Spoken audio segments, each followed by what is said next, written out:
Good morning, everybody. Robert Phoenix here, broadcasting to you live from Fredericksburg, Texas, aka the Fritz.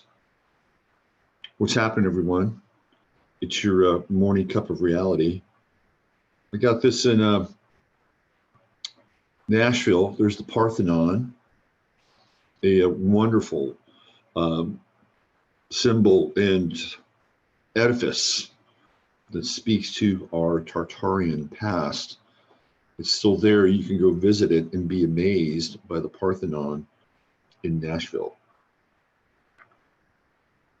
It's become I think my second favorite cup in my cup collection, and I don't have a lot of cups. So there's not a lot of competition for number 2 in the cup collection. Let's see, we got some people showing up today. Who do we have? There's Sandra and Colleen. There's Joe Dimitri. There's Joni, Jonas. Maury, Mr. Maury. There's Jennifer, Beth Barry, Darcy. What's happening, Darcy? Nice to see you in the morning here. People are assembling, coming into the Chatlandia Pavilion. Let's see there's Judy. Hi, Judy. There's my man, Steve. I got to put a wrench. I got to give Steve the wrench. Let's see. There you go. Steve's got the power. There's JMP Love. Hi, JMP. And Chris and Steve.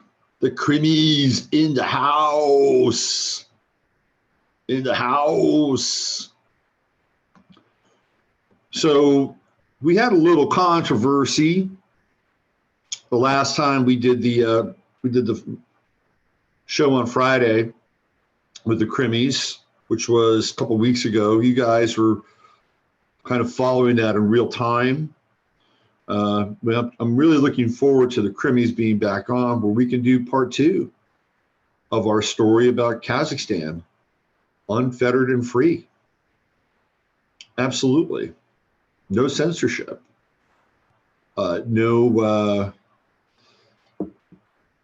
No paranoia, right? Just straight up truth. Looking forward to that episode with the Crimmies. Let's see who else we have. There's Diana. Diana, man, I love Diana. She's great. She's got great energy. She's always rocking when she comes in. There's Uncle Glenn. Not getting notifications for shows. You know, people, apparently now there is a surreptitious subversion of 15 Minutes of Flame happening on YouTube. People are being unsubscribed.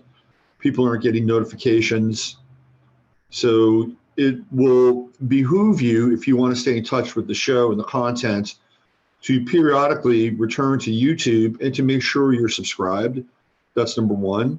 And to hit the bell. That's number 2. That's your Pavlovian exercise that you have to go through in order to get the content. Ring the bell, get the content. That's the way these things are during these times. And I probably get my, I don't know, man. It's just so weird. I've been doing this now with this show since 2015, 5 years, 6 years, 2014, this show. And I still am at 1,050 subscribers. I mean, it's kind of bizarre, I'm not complaining. It's just, to me, it seems unusual to do something 3 days a week here and to kind of be dwelling in, a certain subscriber level. Very, very strange. Well, if people are being unsubscribed, I mean, I can understand that. Perhaps that lends itself to the ongoing state of entropy here. Forced entropy, not my entropy, by the way. Forced entropy. I had a lot of great feedback, by the way, with yesterday's show, except for the audio. I apologize for that. It's a computer issue. I'm looking into fixing that. Today, obviously, I have a different audio setup, and it should be okay for the entirety of the show. But I got really great feedback on the chat yesterday. You guys must have just been killing it in chat. I mean, I was going in a little bit, of course, because I check out what you're saying and some of the things that you're talking about. And apparently, man, chat was off the hook. It was rollicking. And I think that's what sets this show apart from a lot of other shows is the global intelligence of the chat room, the interactivity of the chat room, and the cohesion of the chat room. So this chat is where it's at. It's where it's at. And it's also interesting because a lot of relationships that are kind of fostered in chat have also been fostered in other venues, Facebook, emails. It's really great. It's totally great. And it's a nice way to have some kind of community in a very fragmented and decentralized society. And it's part of our times. It's, with all these people, these sleeper cells of awakening in small towns and big cities across America, but not really able to join in and congregate with one another. So these virtual town halls and these virtual experiences are this is not the only one, obviously. I've seen some other people, like, what's his name? DJ, dark journalist. I've seen his, I don't know what he's doing these days, by the way. I'm sure, I know a lot of people do. They do follow him. Oh, just a bit of a follow-up about yesterday, but I've seen his chats, by the way. His chats, there are people that show up and they know each other, and there's some regularity in his chats. It's not as good as this one. Sorry. So just a bit of a follow-up yesterday from yesterday's show about this bill that passed in California where people cannot get work if they are an independent contractor. Okay, now the state of California, and this is where it's nuts. Well, we want to protect the worker. We want to make sure the worker is being taken care of. Well, what you've done is you've taken the earning power out of the hands of the worker. It's like they want to superimpose this proletariat party model, and if you're not part of a union, then you're screwed. If I was okay, how do you combat this? Well, in California, you create a union. So if this is where I think, like, people are starting to go after the state now, like people that are liberal and progressive who kind of went along with the party. Now they're sitting back going, ooh, what's going on here? I don't really like this all that much. I don't like it all that much. So they're starting to fight back now. Like, this one person's running against this Sanchez person who drafted the bill, who's out of San Diego. I guess that's good. If you really wanted to fuck with their system, you start your own union. You start a union, and you start an independent workers union, right? You start a independent contractor union. So now all those independent contractors who are displaced belong to a union, and they pay nominal dues. They pay maybe $10 a month or $5 a month, and they get a newsletter, but they're protected by their own union, because this is what the state is forcing people into. If you don't belong to a union or you're not a full-time employee, you do not have the right to earn an income. Now, I saw Tessa Dick, good friend of the show. She was in the chat yesterday. Tessa's a freelance writer. She writes. That's how she makes her money. And they've taken that away from her. They've taken away her livelihood. And this is the totalitarian world we're moving towards at light speed, absolute light speed. The other part of this is that people in Northern California and Southern Oregon, they're like, we're done. We're done. We don't want to be a part of these states. And those are very conservative areas. There's not a lot in Northern California up that high. You've got Siskiyou County and Lake Shasta and Ukiah, Eureka. I don't know if it would extend all the way to the coast, because the closer you get to the coast, the closer you get to Mendocino. When you're in Mendocino, it tends to be pretty liberal. Although the people in Mendocino got fucked over. You know, that's where all the growers were, and they had robust life, man. They took their life and their livelihood into their hands. And once California decided they wanted to legalize marijuana, they were done. They were done. The state was not going to allow them to grow. Then they had satellites, they had helicopters, and people got notices. It's like, you got 30 days to return that land to exactly the way it was before you started to cultivate and grow. And if you don't within 30 days, you're going to get fined $10,000 a day. That's what happened. So do you think that those people now are a little awake and aware of the power of the state, even in a place like Mendocino? How many people left California last year? Close to 1 million. I think the figure is 971,000. Some of whom are probably more or less like yours truly, who left California.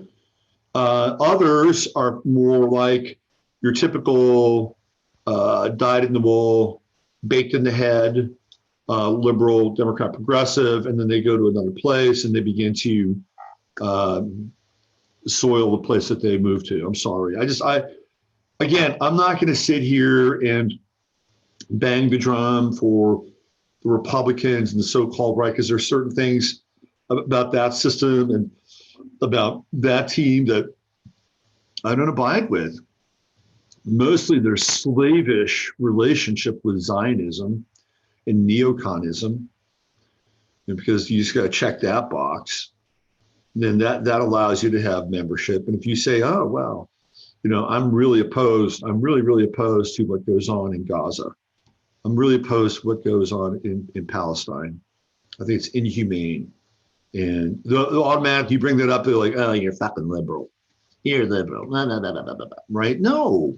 It's like we've just gotten into this world of polarized thinking, and it's gotten worse and worse and worse, and it's gonna get worse. And that's what part of today's show, the bulk of today's show about, is that we're gonna be staring polarized thinking straight in the eyes, and it's not gonna be pretty. When you see what's coming, it's not gonna be pretty. Now, remember, with astrology, we can get a glimpse into the psychological and social import of what's taking place when a planet or an aspect changes signs. And this is a pattern that I picked up on back in 2012. And back in 2012, there was Saturn in Libra, and it was headed into Scorpio. And during that time, that's when the Jimmy Savile stuff started to break. That's when the Penn State stuff started to break. And I'm looking at this going, okay, here we go. Saturn in Scorpio is going to be about the revelation of pedophilia and child trafficking. And it was easy to see, you could see it coming. And for the next 3 years, and even then some, that really began to bubble up from the stinking bowels of our society. So the true node is getting ready to move, and it's going to be moving in May, and it's going to be moving from Cancer to the sign of Gemini. So of course we have a lot of Cancerian material that's out there right now. A lot of Cancerian material, but we can see the Gemini stuff starting to bubble up. And I'm going to show you 2 videos today that have to do with this acceleration of Gemini. And on the back side of the true node is the south node. And again, you know, we can see this every time these nodes make these shifts.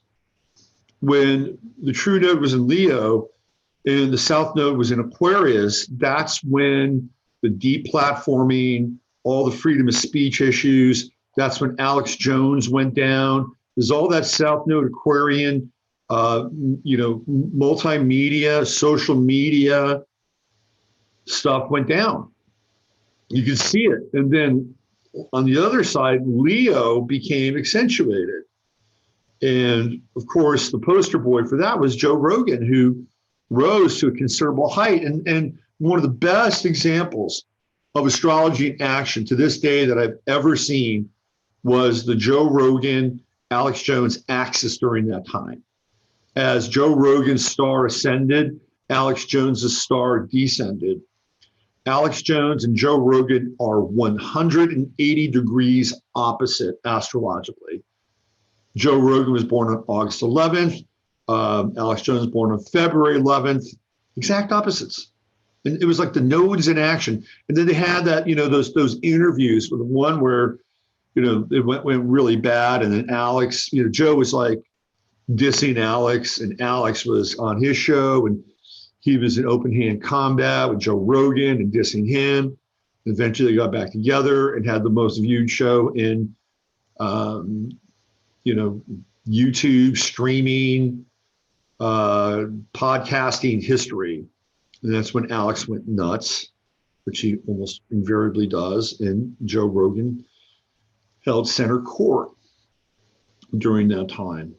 But we could see it. And there was also this, it started with Alex and his deplatforming from all the various outlets, and especially monetarily as well. I mean, he got deplatformed from being able to process all these payments. I'm not losing any sleep for Alex Jones, by the way. He's done quite well.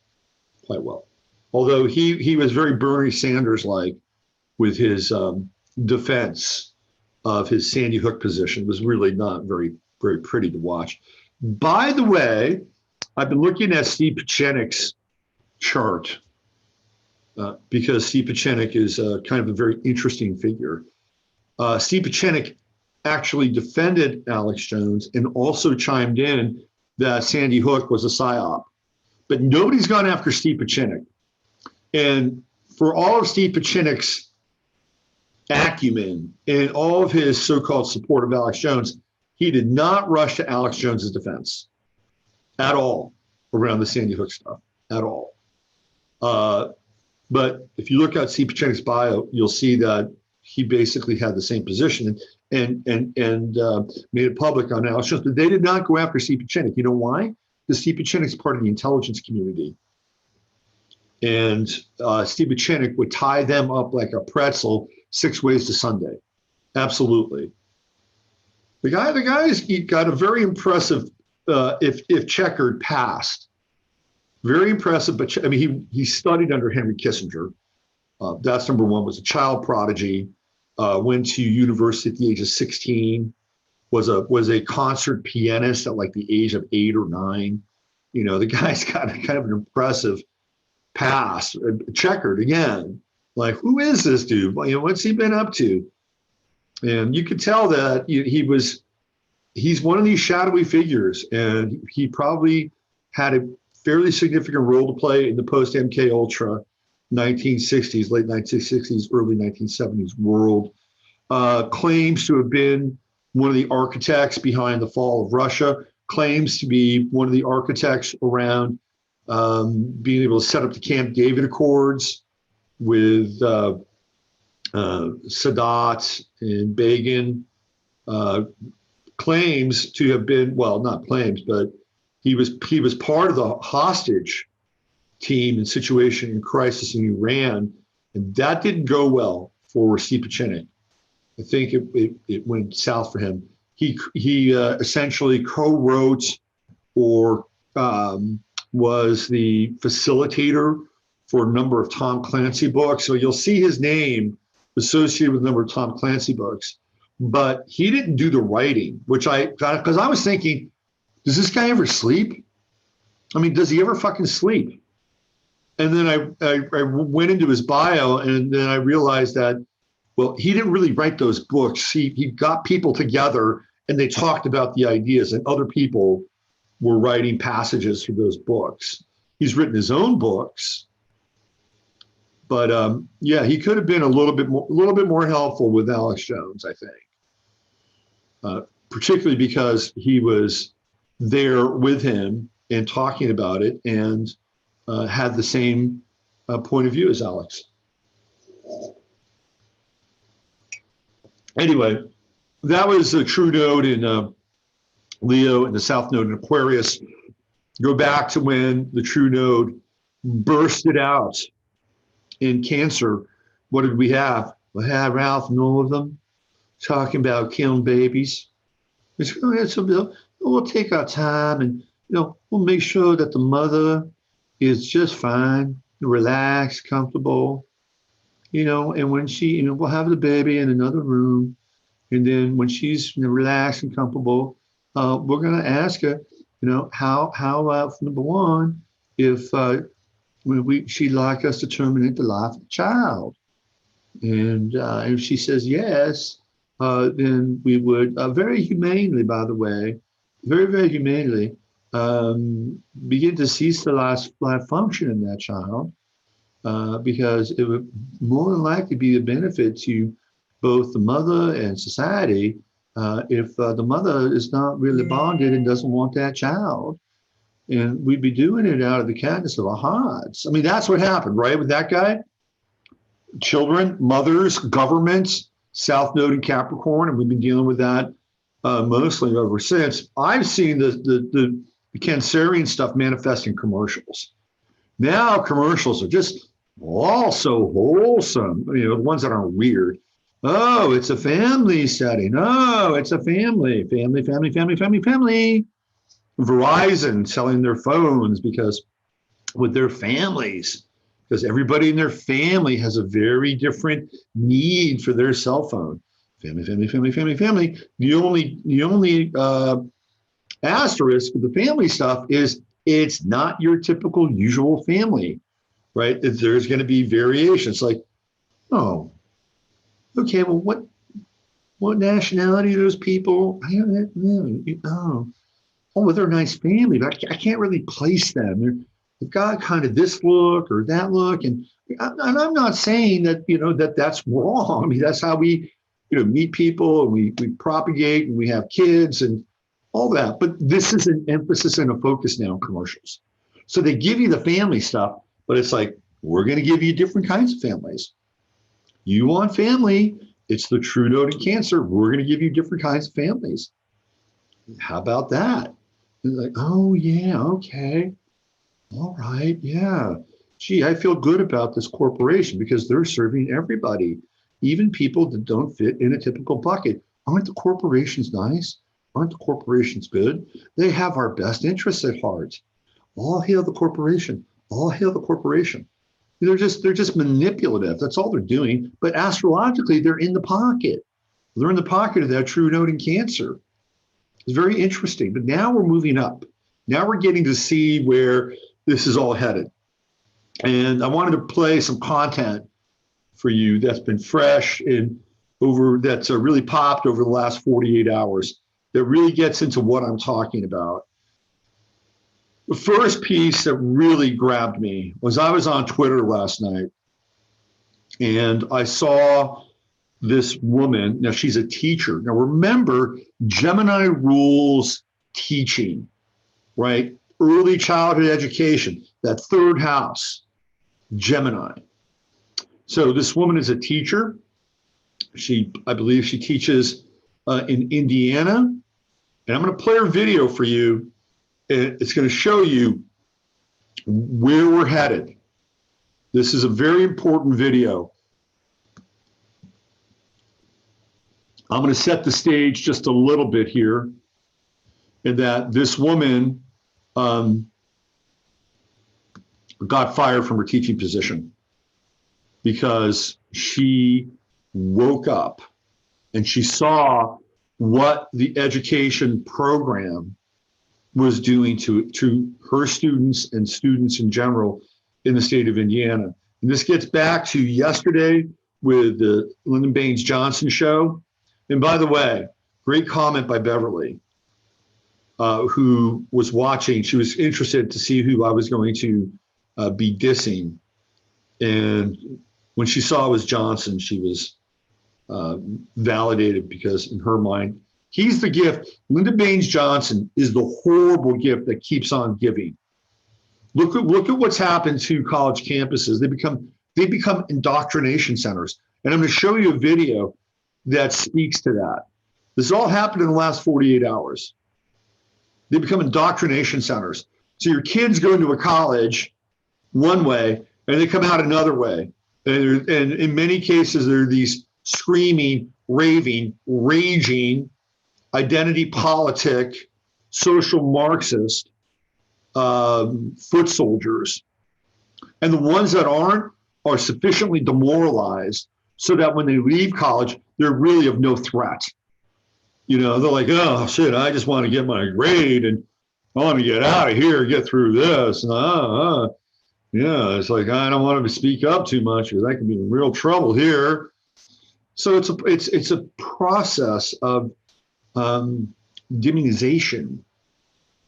And then ultimately, if you've got any kind of like pride or any kind of standards or values, you can be really demoralized. And so again, this gets down to this basic and fundamental principle. Like, what side of the beating do you want to be on? Do you want to be on the side of the people that beat other people? Or do you want to be beaten on? It really comes down to that, a very fundamental psychological kind of pivot, right? It's the pivot.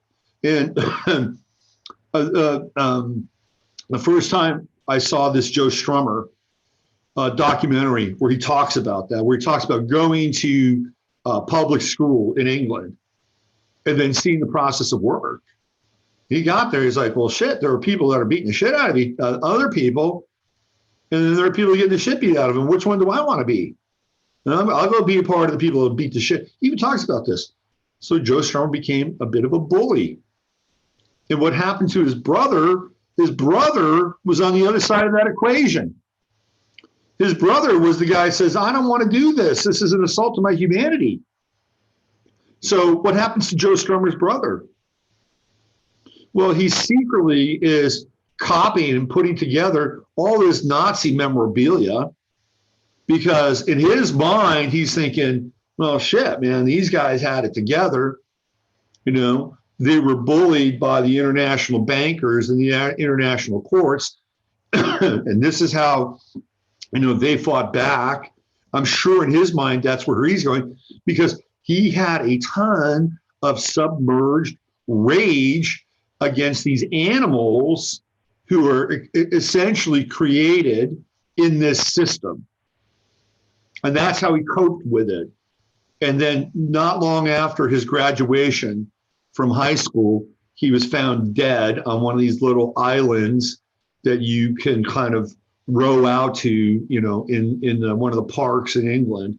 And he was dressed in full Nazi regalia and he was dead, found dead, but probably been there for a couple of days. So this is what happens. This is what happens with the system. And now here we are on college campuses where you're either going to join in and be a part of the party, and with that party, you can do beatdowns and public humiliations and hazings, all in the name of social justice, or you're going to keep your mouth shut and go through that meat grinder with your tail between your legs, hope to get out, hope to have an education, hope to have a certificate that says you are qualified to do X, Y, or Z, and hope to find a corporate setting that you can get into, and then begin to go through that process all over again, because the corporations have been infiltrated as well. And try to have an independent voice in that environment. It does happen, but you got to be really, really fucking smart. Really, really smart. You got to be a great salesperson and bring in a shitload of money for the company. If that's the case, they'll leave you alone. They'll leave you alone. If you're really, really good, they will leave you alone. Or you've got to be code wizard, right? And it's like, oh, well, this guy's a code wizard. We got to leave her or leave him alone. You know, they're the untouchable caste.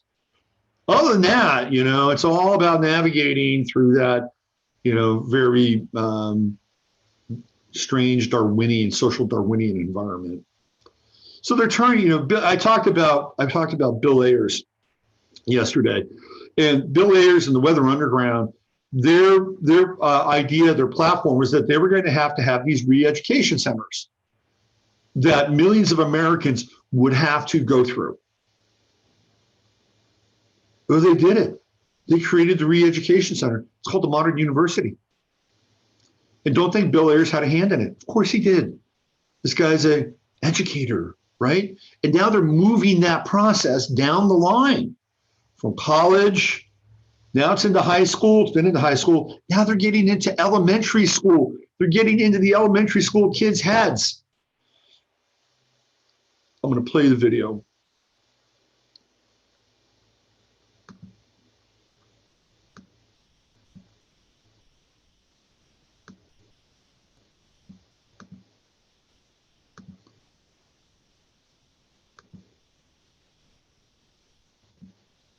Now remember, this woman has just been fired from her job. So here we go. I'll let you guys watch this. My name is Jennifer, and I am the public school teacher who is also the founder of Purple for Parents Indiana. I started Purple for Parents here to expose the truth about Red for Ed, the NEA, and the radical agenda behind it. Red for Ed is using teachers and unsuspecting supporters to shift elections and push subjective and indoctrinating policies into our schools. One of these hot topic issues is a push to change school culture through social emotional learning programs. My school is currently in the 3rd year of its SEL program called Leader in Me. It is used to educate what they call the whole child through language manipulation, role-playing, and influence of morals and values. As a teacher and a parent, I find this program to be very disturbing because these things should be taught by parents.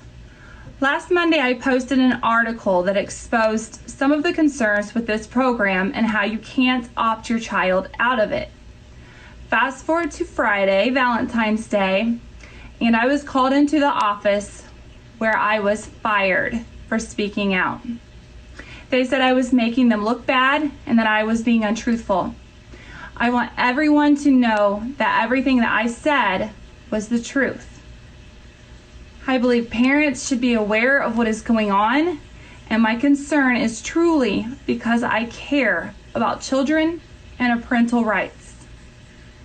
After being fired for speaking the truth, I immediately realized I could no longer trust the school to care fairly for my daughter, and I immediately unenrolled her. I'm deeply worried about what is going on in the public schools and the measures that they will take to silence the truth. I'm an extremely hard worker who was always kind and professional. It hurts me that I had to leave without saying goodbye to my students, and I have no idea what reason they will give for my absence. Please share this video, and hopefully we can bring some. So there you go. She just disappeared, right? This is what they would do in the former Soviet Union, or this is what they would do in countries in South America, like Argentina, or Colombia, or Peru. They would just disappear you. And she just got disappeared. She just got removed from her teaching position because she made a public statement about a program that she did not feel good about. Now, I will say this, that if you're going to do that, you better realize that, number one, the beast will bite back. You better be prepared to have that kind of repercussion in your life. So if you make that kind of statement, you're fully well and aware and accountable, responsible for what happens. And she might have been.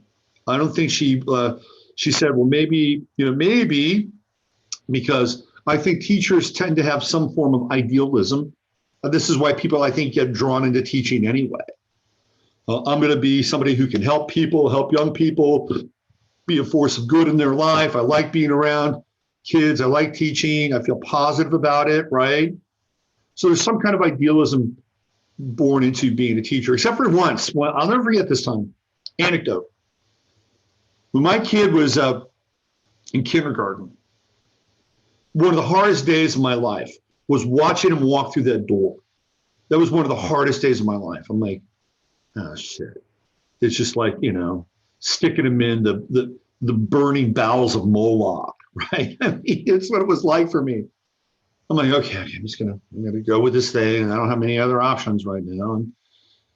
And the teacher was this guy, and he was a very odd man, a very, very odd man. And my son didn't like him. And I don't think he was the only one. But again, I kind of put up with it, dealt with it, because I didn't trust me, the options were minimal. So at the end of the year, I sat down with him at the little kindergarten picnic. I like to ask questions about people. I said, so what brought you to teaching? And how'd you get here? Because I'm thinking, oh, maybe he's always had kind of a love and a passion for working with kids. And this is a story he tells me. He says, well, I was in theater. I really love theater. I'm like, oh, okay. He loves theater. Really love theater. And I was working for a theater company, and we lost our funding. Oh, what did you do with the theater? Well, I was involved in the stagecraft and the building of the sets and putting the sets together. Okay. So I needed work. So I applied to be a substitute teacher because I needed the work. Oh, okay. And then I realized that it would probably be a way for me to make money full time. That was it. That was it. Like theater was his love, and he fell into teaching.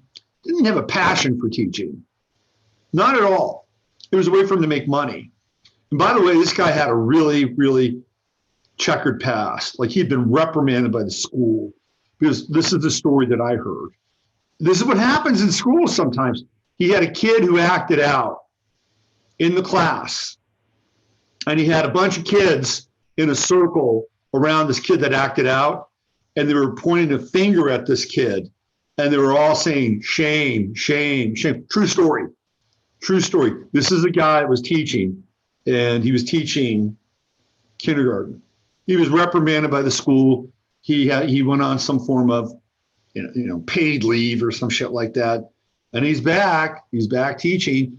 So then I asked him, I found out about that later, by the way. So then if I'd known about that at that time, I would have asked him about it. Anyway, so now I said, I think every class has its own kind of unique spirit, character, and energy.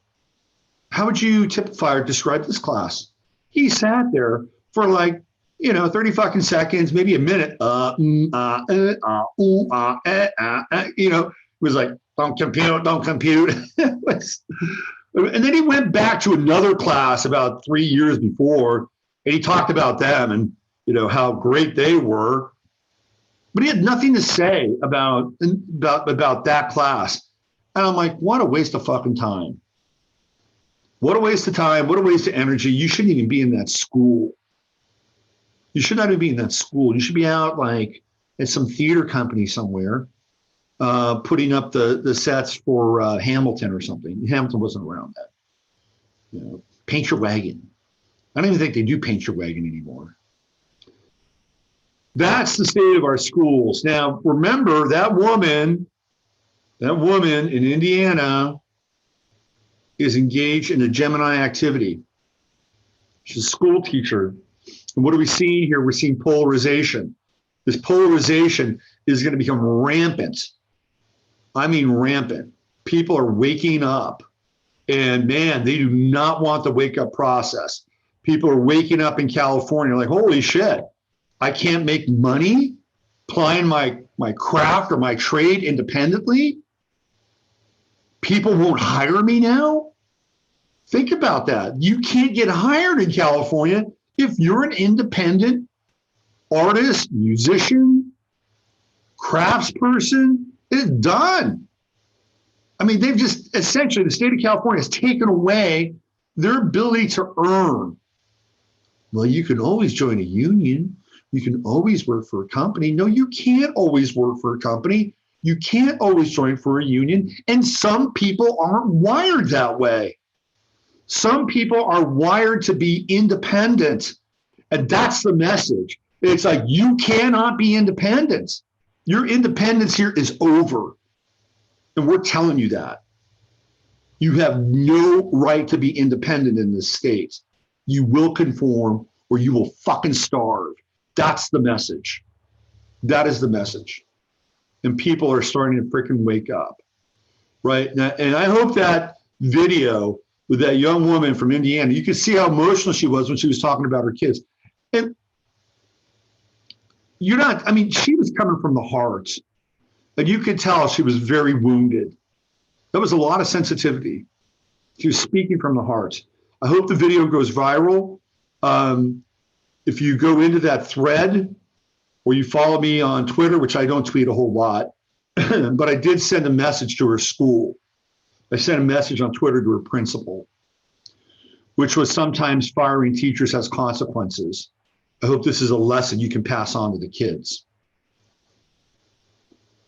And I would encourage people to have a dialogue with that school, to speak for the people that can't be spoken of or about or for. Isn't that what the social justice movement is all about?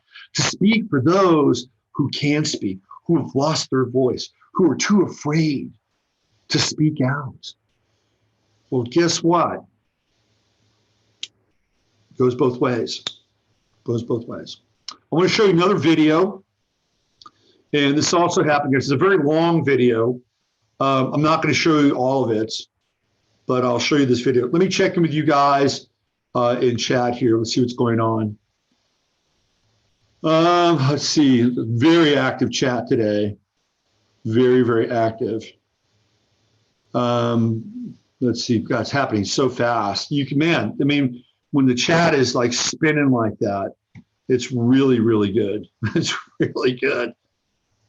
Christine, best podcast ever. This is one of the most salient topics anyone could unmask. Thanks, Christine. We had a lot of pregnancies. What else here? Let me go back a little bit. Let's see what you're talking about. Thanks for brought up Penny Kelly yesterday. I had not heard of her. Binge watched a bunch of her stuff for the frost to burn off. Let's see, maybe there will be a surge in homeschooling. The North Node goes into Gemini. Could be, Jennifer. I think you're going to see this polarization with the educational system split off. And homeschooling will I think, is probably one of the best things you can do with your kids. And the state will find its way into the homeschooling sector. It already has. And just wait. Just wait. You know, I think what will happen is if you homeschool your kids, you'll probably have to go through some sort of certification, some kind of training. They'll just keep raising the bar, the threshold higher and higher and higher. What else do we have? Again, these teachers order following for a paycheck and believing in authority. I think what's happening is that people are coming out of their chrysalis. And I think there can be, and rightly and justly so, cynicism that can be attributed to the process.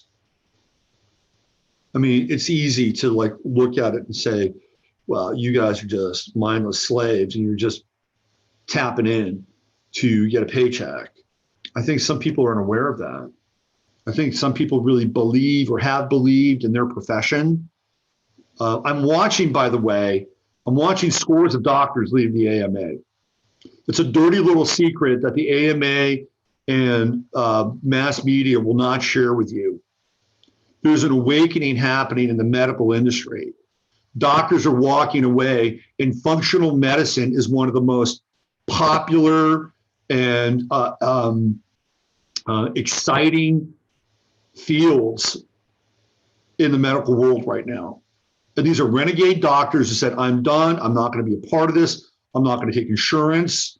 I'm going to treat people in a better fashion. A couple of weeks ago, I was at a party, and I met a guy who's a doctor. He was doing ICU stuff, trauma wards. I mean, and he was like high powered and in it. He was deeply, deeply, deeply in the allopathic model, and he has a heart attack, and he essentially cheats death by the hair on my head that thin, and he has this awakening, and he's like, I'm doing everything wrong, and not only am I doing everything wrong for myself, I'm doing everything wrong for these other people. So he walks away, and now he's recasting himself as a functional medicine doctor. And this is a big revolution that's happening in the medical field. You won't hear about it, though. I mean, so this is, and again, when these numbers begin to really rise, because people do have a conscience and they are committed to their practice, you'll find them moving away. And all of a sudden, the great egregore energy that wants to keep everybody locked in and in place will bear down and say, oh, there's something going on here. We're losing numbers. We've got to make some adjustments. And they'll make it difficult on functional medicine doctors. I mean, everything feels like it's like, in this place where it's almost, this struggle to stay above ground. Because what will happen is that if people continue, and I do believe that there's a large number of people that really want to be free and get up off their knees, but they're forcing these people underground. Just like the college indoctrination, forcing the people in college in some ways to go underground with their ideas or their beliefs, because I'm going to show you mob rule in today's colleges right now. So this was a story that came out over the last couple of days. See if I can find it. I just had it up here. Oh, here it is. So there's this young woman named Caitlin Bennett. She's on the right. She's a Trump supporter. She's a Zoomer. She's a gun. Her handle on Twitter is Gun Girl. She's about 5'4", and has made a practice of going on to college campuses and shooting videos, doing live streams. I don't know who's funding her. I don't know where she's getting the money to do all this. Somebody's behind her. I don't know who it is. I guarantee somebody's behind her. So she was at Ohio, I think it was Ohio University of Ohio, not Ohio State. And there's a part here that's really interesting, because you'll see it, that they reference Kent State. And apparently Kent State has become this bastion of conservatives. And if you go back to the 1960s, of course, there's the big Kent State thing, which some people believe didn't happen. But that was all staged. The Kent State deaths, where the National Guard came in and started shooting people. And at that time, Kent State had become emblematic of radicalism. And now apparently it's become emblematic of social conservatism. Like, the world has got flipped upside down. Anyway, I'm going to show you this, because this will give you an insight into what's happening on the college campuses and the degree of indoctrination that's taking place. Watch this. Now, apparently she's been quite successful in her quest to open up the dialogue and educate. She's an instigator, obviously. And in this instance, she was overwhelmed. Here we go.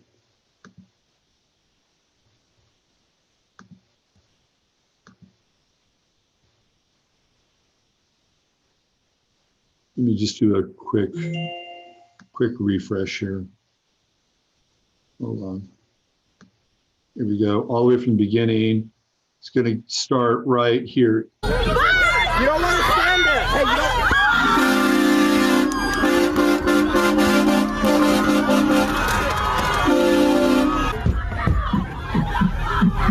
These cops are watching this happen. There's another one. Hey! Yeah, you need to get out of here. Person of America, but she had to tell me she was black. You came to the most liberal campus in Ohio and didn't expect this reaction? I thought you guys were tolerant.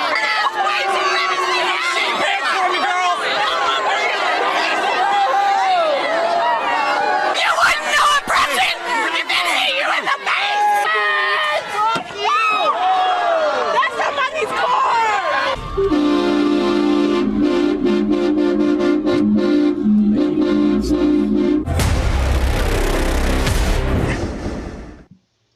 So quite a few views there, 200,000, probably suppressed a little bit. But let's just go through this, and I'm going to turn the volume down. Let's just start from the beginning here. Now, they're going through, and this guy is driving, he's saying shit, talking shit, and they're throwing water, whatever they've got in their cops. You know, fuck you, fuck you. This is the college campuses of America. Right. These are these brain dead morons. I'm sorry. And then you've got all the cell phones. Everybody's got their cell phone.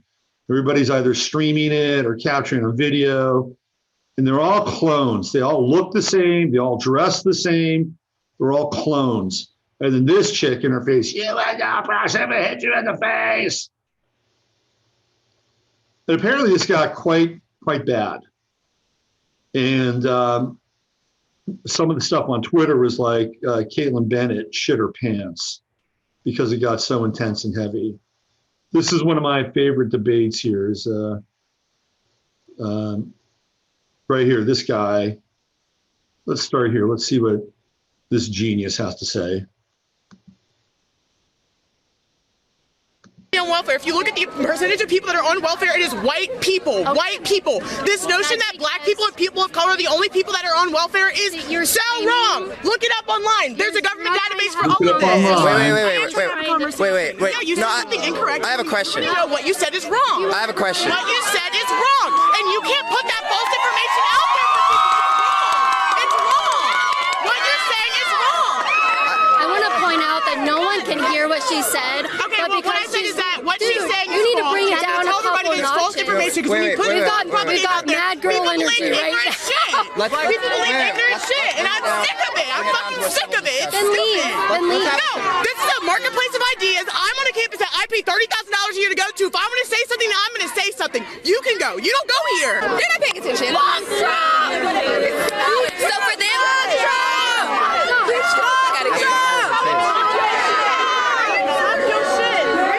I want to point out, I just pulled out a Trump flag and they're all mad. And she just tried to take it from me. yeah, I did.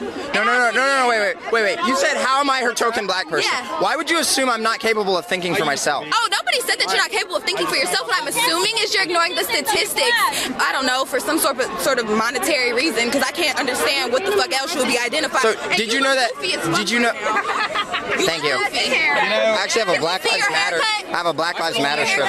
Because your hair don't even got a shape up. You might be conservative, but even conservatives hate you. They don't hate you for the points you make. Listen, my whole family voted for Trump. That's why I have over 1 million followers across all my platforms. Yeah, exactly, because 470 patrons at patreon.com/Caitlin Bennett. If conservatives hate me so much, why do they donate to support my work at patreon.com?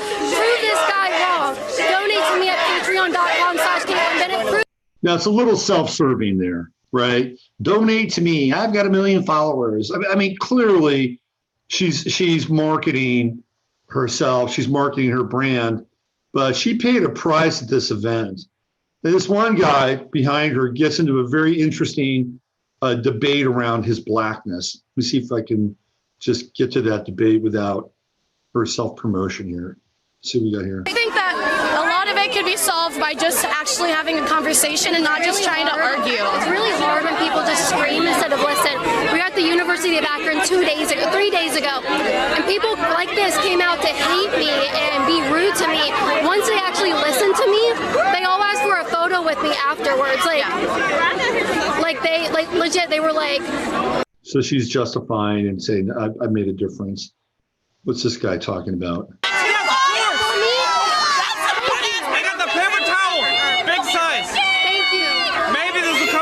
Shit you say. Maybe. Wait. Shouldn't you have brought toilet paper? I'm sorry? Shouldn't you have brought toilet paper? No, I need paper towels. There's too much for just one single. Too much. A little roll of toilet paper is not going to do it. Oh, no. No, it's not going to do it. Mob mentality.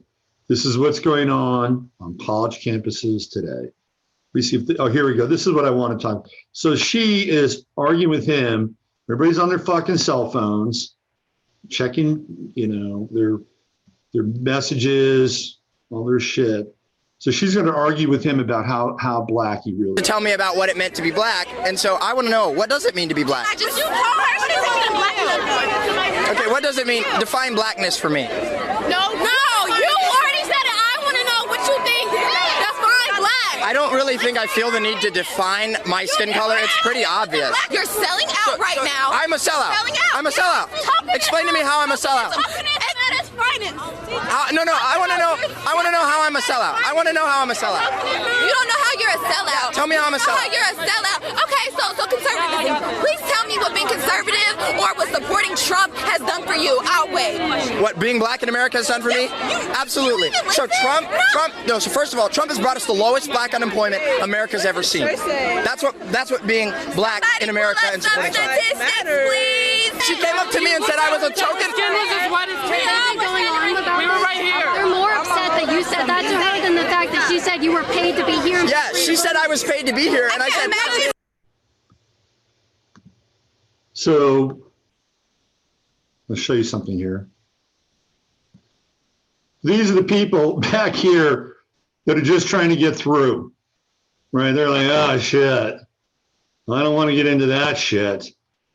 It's kind of interesting. I just want to get my degree and get the fuck out of here. That's not where I want to be. There they are. They're just hanging around on the outside. Oh, yeah. It looks like the majority of them are men.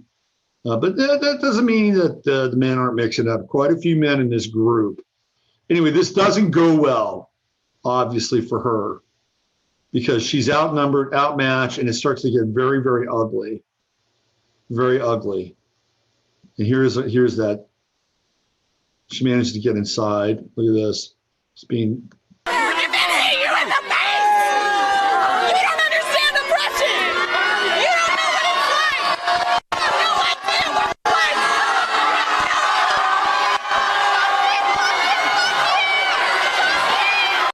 God, and this whole thing with the cell phone, it's like, it's like they're just, this is their God.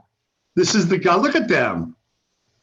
I just can't wait to fucking capture and put it up on their social media pages or Twitter and get likes. And I mean, this whole thing is pretty bad. Now the cops come. Oh, here now. Talk about the order takers, Steve. You gotta move. The crowd is here. I do try to move. It's not my fault that they Am I following you? Please walks away.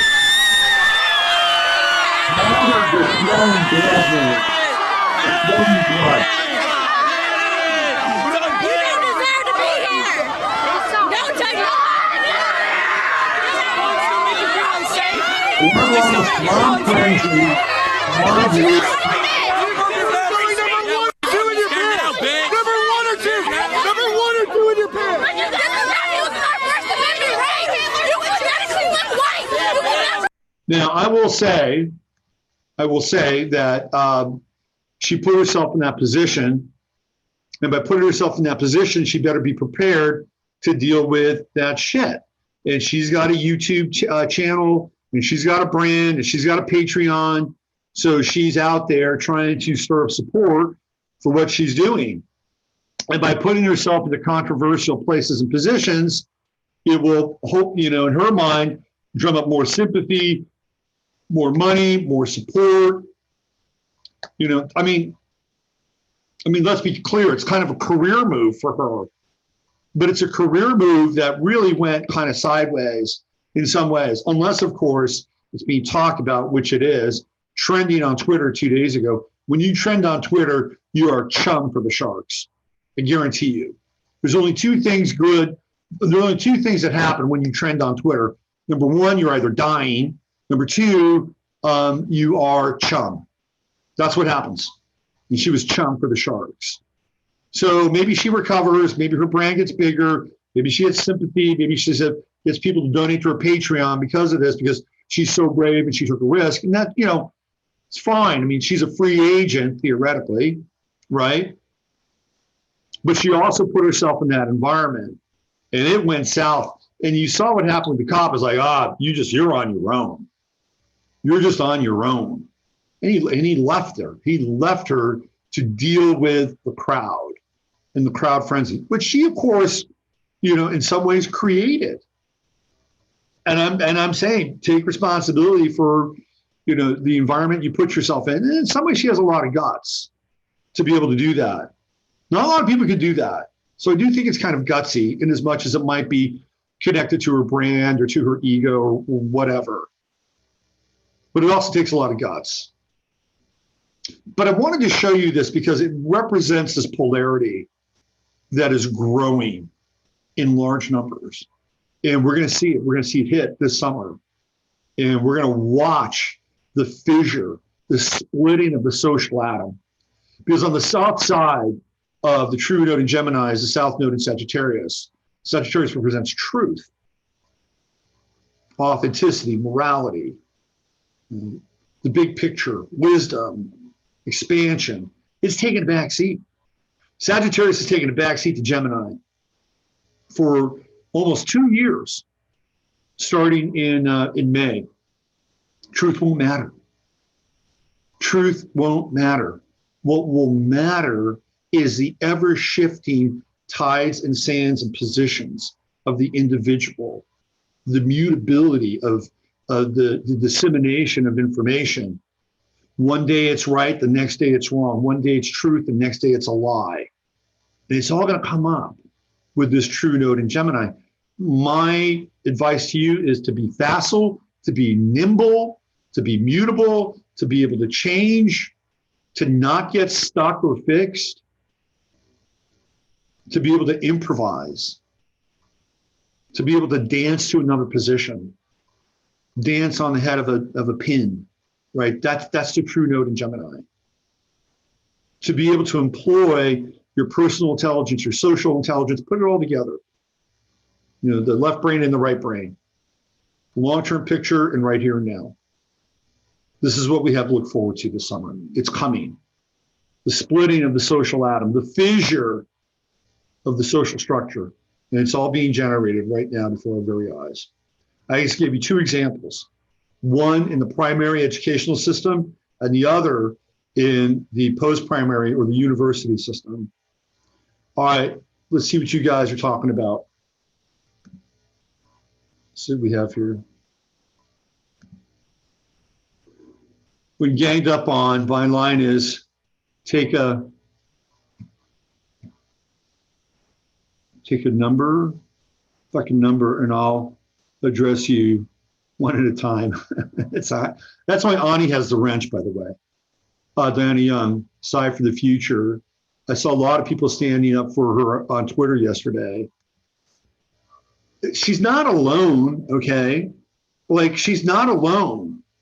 I mean, there are people who are waking up. Here's the problem, as I see it. Waking up and tying yourself to Trump is, it's tricky. I mean, at least he's emblematic and what you stand for and people know what you stand for. or they know what you stand for. But I'm not sure it's the best strategy for waking up. I'm just not sure. I guess you got to fly a flag in order for people to know your colors. Let's see what else we have. That cop was a coward. He was a total coward, but he's also probably following orders, which is what Steve talked about. The order followers, the order takers. He was following orders. He was, it was like, oh, I'll do what I'm told. I'll just do what I'm told, not do anything at all. If I was a parent of one of those kids and I saw my kid on the video and I was paying for that kid's education, I'd cut it off. It's like, oh, this is what you're doing in school. This is how you're spending your time. I mean, this is just me. It's just me. But most of those kids are taking out student loans, which are going to, hold on a second, which are going to haunt them for the next 15 to 20 years of their life. So that doesn't really matter. Now they're really captives of the state, aren't they? Let's see what else we have here. My 29-year-old wanted to unfriend me on FB because of what I post on my wall. She hates Trump and works for Greenpeace. Need I say more? It is fracturing the world we're living in. It's fracturing our families. It's fracturing our communities. And this is all by design. It's all by design. All by design. Because a house divided is a house conquered. And it's an old maxim, but it's painfully and obviously true. So what's the antidote? What can you take away from this? Well, if the outside world is fractured, you better damn be sure that your inside world is not fractured. And that takes work. That takes psychological, spiritual work, physical work to bring it all together, to bring it in-house. And this is the lesson of the true node in Gemini that's coming our way. To bring those disparate parts of yourself into one whole so that you can function and move in the world in an integrated fashion. That's the lesson. Integrate, bring it together, own it up, own it up. There's a really interesting discussion happening over on the 11th house on Facebook about narcissism. Really interesting discussion. And brought up all these different shades of narcissism. And I think, for most people, I'll use the quote, most people, I think most people have to reconcile their self-interests.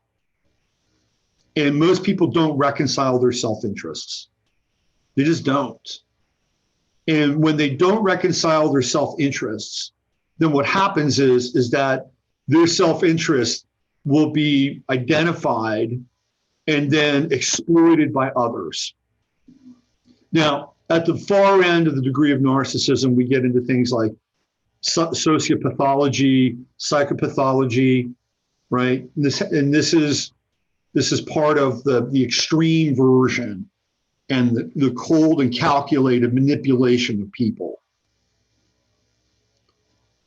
And I think it was an interesting conversation to be brought up because it gets into the heart of this true node in Gemini, which is bringing it all together and being able to understand what your self-interests are and then to work with them in a very healthy fashion so that ultimately other people aren't determining what those things are for you, so that you can't be held hostage by the parts of your life that are unrecognized or buried within sort of the context of your shadow. Own it. Own it. Own your self-interest. Do something with it. Be accountable with it. Whatever it is. And most people are terrified. They're absolutely terrified of owning their self-interest because it exposes them and puts them into territory where they're drastically uncomfortable. Because now we're into the realm of the ego, and you're in it's like it's an unchecked area, right? Will I fall prey to my conscience? Will I obliterate my conscience? Will I cremate my care?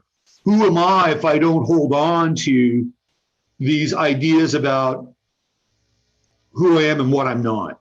What happens if those go away? What happens if I fully claim my self-interest and not at the expense of other people? You know, to be as interested in other as they are in self, equally, right? What happens when that happens? Well, there's integration, right? And we're headed into this time of integration. Very important. Very, very important. And if we zoom out, right, we go to the next cycle, the next 2 cycles of the nodes are going to be really important. So we're basically talking about 6 years worth of influence from the true node in Gemini, which is integration, to the true node in Taurus, which will be our relationship with our bodies and the planet and this domain that we live in. And then when the true node hits Aries, that's going to be all about the individual, and who you are at that time is who you're going to be. That's where it's all kind of consecrating. Because when the true node then moves into Pisces, right? When it moves into Pisces, then we're in a very, very different territory. We've moved into this collective space. We've moved into the God field or the Buddha mind. So whoever you're going to be with that true node in Aries, you're taking yourself into that collective dispersion and diffusion. So these next 3 cycles, and it's really started with the true node in Leo and getting in touch with your heart. Well, actually, you go back to Virgo and getting in touch with your ability to take care of yourself. Then the things that matter, that are important and passionate about for you as an individual, finding that out. Then the Cancerian piece is, well, let me integrate my emotions. Let me open up my emotional body. Let me care for myself. Let me care for other people. Now we're in Gemini. That's pulling it all together. So we've got 3 nodal cycles, essentially 6 years to integrate. So keep that in mind. This is a very important one. And there's a lot of ability to be adaptable and to change and to bring these parts of ourselves together, right? So it's important. It's really important, because if we don't do it, nobody else is going to do it for us. And when we do it, when we own up, when we see who we can be and who we're not, and where we've been like pushing back and denying and all that other stuff, right? It's really fucking powerful. It's really, really powerful. And that's when other people don't have a hold on you, or they have less of a hold on you. Because they can't get in to those parts of yourself that you are denying. You can't do it. It's inviolate. It's a no-fly zone. There's no space there. There's no oxygen for that to take place. So it was a great discussion over on the 11th house on Facebook, and a lot of really interesting things were shared and passed along. So the lesson of the day is going to be about integration, so that as we move forward, we know who we are, and we're going to be okay when our number is called, and that we can move into the moment with all the priority, all the knowledge and all the accrued experience distilled into one focal working point. There's nothing more powerful than that. All right, let me check in with you guys in the chat. Got to go. See you later, Christine. The answer is to do what you should be doing anyway. Get the basics correct and go from there. Absolutely, Steve. Absolutely, Steve. Good call. What else do we have? Eye-opening show on LBJ yesterday. Absolutely. Crying won't help you. Praying won't do you no good. The only person who will save you is you. Joe says, Luann, my daughter, at the time she was 17, she nearly had an asymmetric attack over discussion about Trump, yelling at me because I was asking her to look at the other candidates' agendas. And it's the program. This is in sync with the conversation I was just having with someone. Michael, where we're headed, you will not be permitted to die. Total domination, control over your whole being. Oh, so Michael is talking about Project Ziffer. Should we talk about Project Ziffer? Project Ziffer is when you're basically absconded in the middle of the night and get taken into a underground facility, and they feed off of your adrenochrome for 1,000 years. That's what Michael's talking about. We should talk about it. We should have a little discussion about Project Ziffer and give it some air. That we can deal with it, face our fears, and dress the shadows around something like that. All right, I'm out of here. Use your head to discern what's real, your heart to stay up on what's possible. I'm Robert Phoenix. Have yourself a very great day. If you like this content, you'd like to support it, there are opportunities over on my website, robertphoenix.com. Thank you. Integrate. Take good care of yourself.